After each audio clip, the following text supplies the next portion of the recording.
My name's Mark Houston. So I'm doing lifing, spare parts, and refueler in the pit stop. And I kind of have a desk job, let's say, to do the lifing. But here's the nozzle. It's a little bit heavy. So this has a timer. The engineers will set. 皆さんこんにちは。トヨタGAZOOレーシングウェックチームの中島和樹です。毎回今年恒例となっております TGR WEC チームへの10の質問、まずは毎回ご覧いただいてありがとうございます。今回はですね、アメリカのオースティン、通称コタと呼ばれているサーキットから、お送りしてるんですが、ちょっとあまりにも暑いので、珍しくちょっと室内で、そしてチームからメンバーを1人ピックアップしてお送りしたいと思います。So,Are you ready? Yes. You look a bit nervous. My first question and the first question to everyone is, what is your name? My name's Mark Houston. Houston is like Houston. Yes, like nearby. Houston, Texas. Same spelling. Yeah. Yeah. Then, what's your nickname, if any, in the team? I don't really have a nickname. Like always Mark. Houston sometimes. Okay. I worked on a race team with 4 Marks one time. Right. So then it was Houston, and I always hear the joke, Houston, we have a problem. So what is your role in the team? So I'm doing lifing, spare parts, and refueler in the pit stop. Yeah. To explain, yeah. I can explain lifing a little bit because, it's a different concept maybe. You can relate it to, say, the aircraft industry, where every part on the plane is very critical. They all have a unique serial number, and they can do a certain number of hours before they get maintenance, service, or replaced. Our cars are the same. You know, we push the limits on all of our parts, so it's very important to know how many kilometers each part has done. And after a certain amount of kilometers, they have to get serviced or replaced. So the mechanics build the car physically, I build the car digitally, and then we can track all those important parts and figure out the maintenance schedule and the jobs we have to do from event to event. Spare parts, that's more obvious, organizing all the parts we might need at the racetrack.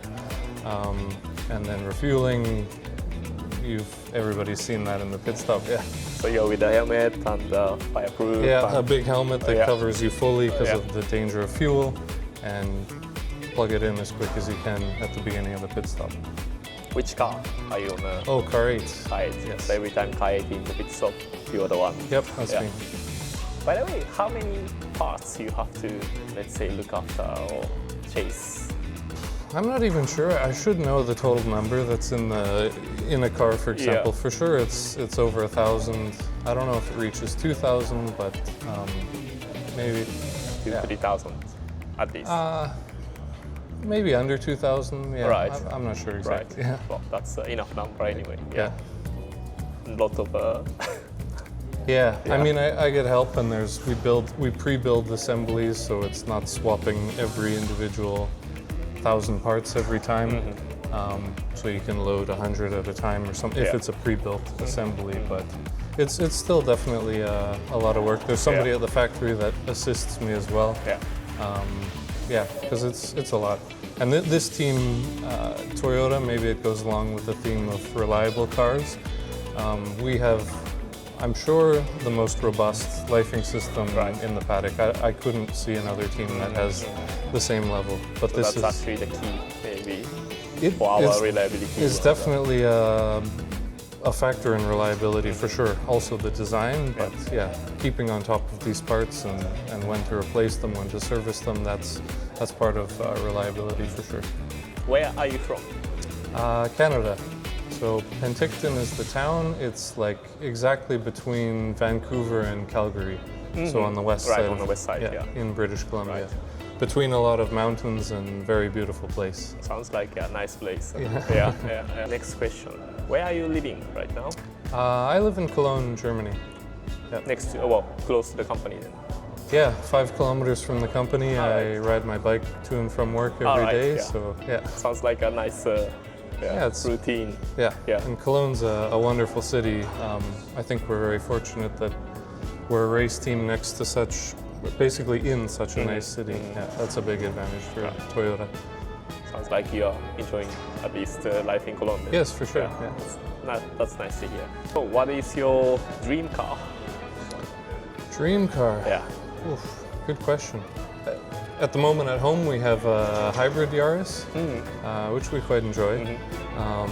But it would be cool to have a GR Yaris for sure. I don't know, ultimate car, I don't know if I'm allowed to say, like a Ferrari F40 or something. All right, yeah. But yeah, I think a more reasonable car would be something like a GR Yaris. Yeah, just the size works well in Europe. Yeah, something you can really enjoy driving and play. Yeah, for sure. Yeah, for sure. I guess with Ferrari F40 you cannot really play with it. You're not going to be driving that every day in the winter, in the rain. Forget it. Which is your favorite truck, race truck, among WEC or even outside of WEC? Good question. I really like the scenic tracks, you know, where you're in a beautiful place. I like mountains, I like forests, so Spa for sure. I like just the feeling of you're in the middle of a big forest, basically. And elevation I find really cool too. The flat tracks, so like Spa, Road Atlanta even, they're all kind of similar tracks where it's very green in the forest, lots of elevation, high speed. That's what I like. If you are not doing your current job, what kind of job it would have been to choose? Yeah. You know, I always enjoyed and excelled at math and physics in school. So 100%, you know, if I would start over in racing, that could definitely be a path, and I've, you know, but once I got set on the mechanic path, then you kind of decide at that point. So no, definitely engineering role would be something I could see myself, you know, doing in another life or something. So what is something you are good at outside of motorsport? I have a bar at home. I enjoy making cocktails and mixing different cocktails, experimenting. I've also got into coffee recently too, espresso and really the artisanal side of that I enjoy. And even along the same theme, matcha tea. I've been into matcha for a number of years now, and I enjoy maybe not the full ceremony, but definitely whisking it properly. No, I really enjoy the flavor, even just the kind of meditation it brings to make it. Is your, let's say, goal target for this weekend? Well, yeah, I mean, we always do the best we can on track. Yeah, give everything we have, whether it's pit stops, whether it's car setup, whether it's drivers. I think there's no question within our team that we're always pushing 100%. So targets to do that, and then we're going to have to see where we come out at the end of the day. Managing weather could be a strategy that we have to do. But I think our team, we manage weather and changing conditions in the race quite well, so that could be an advantage for us. Yeah, might happen this weekend. So yeah. Let's see. Yeah. Maybe some comments for the fans, for WEC Fuji? Well, I'll say Fuji is always a place I love to go. I love visiting Japan every year. That's one of the perks of this job, you know, visiting different places, but I'd say Japan is for sure one of my favorite. One thing I can say, like, me and my wife did I was almost 1 month in Japan 2 years ago. She came for 2 weeks. And after a trip like that, you know, being so long in a foreign place, you're always happy to come home. Even after being a month in Japan, when I came home, I was still like wishing I was back in Japan. Like, I really enjoy it. I really enjoy the food, the people, the cleanliness, everything. You know, it's a place I think I can connect with. So we're really I'm really looking forward to being there again, and I hope that we can put on a good show for the fans, bring a good result. And it's our home track, let's say. So definitely we can fight there. Let's give a big push in. For sure. ということで今回は、ライフィング担当している、マークに来てもらいました。ウェック富士でも、会えると思いますので、ぜひ彼の仕事にも注目していただきながら応援していただければと思います。ありがとうございました。So I'll show you my place inside the garage where I work. It's not too glamorous, but I can show you. Let's go this way.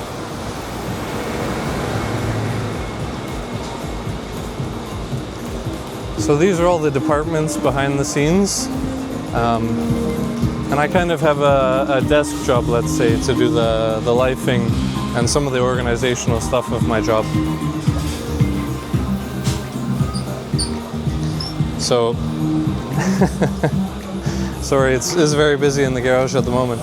But no, here I'm sitting, that's my computer. Beside me is the chief mechanic, so we work closely together. You can see it's extremely hot at the moment, so I have my computer sitting on some rolls of tape to hopefully cool it better. But yeah, if you want to look at the temperature, 98 Fahrenheit, I think is 37, maybe 36, 37 degrees Celsius. So it's hot, it's humid, and we try to manage in the garage with a lot of fans around, but tomorrow will be difficult when we all have fire suits and we're going to be in the pit lane. And so here in the pit lane, I'm sure that you're familiar with what it looks like, but the refueling rig is here. This big drum, the silver drum on top, holds all of the fuel. And I can show you the fuel hose that we use. I'm sure you've also seen it in pit stops too. But here's the nozzle. It's a little bit heavy. So this has a timer. The engineers will set the amount of time we should connect to the car, and that defines how much fuel goes in the car. And this is a dry brake system, so you can plug in and disconnect from the car without spilling fuel, because that would be very dangerous. There is some spray, so there is a bit of danger, but we have somebody dedicated on the fire extinguisher in case there's a small flare-up, but I don't think I've ever seen that happen in the WEC, so it's pretty safe. So there's a countdown timer here. It's like a stopwatch. So as I'm fueling, you can see it counting down. We tell the guys around 10 seconds left, 5 seconds left, and then there's a red light that will come on that tells me to pull the fuel nozzle off. After the refueling is finished, that's when the tires can be changed. So that's why we count down 10, 5, and then the other 4 mechanics that change the tires. As soon as I pull the fuel nozzle off, they start their part of the pit stop. Because with the WEC rules for safety, you can't change the tires at the same time as the refueling, because it creates sparks or other dangers that might happen.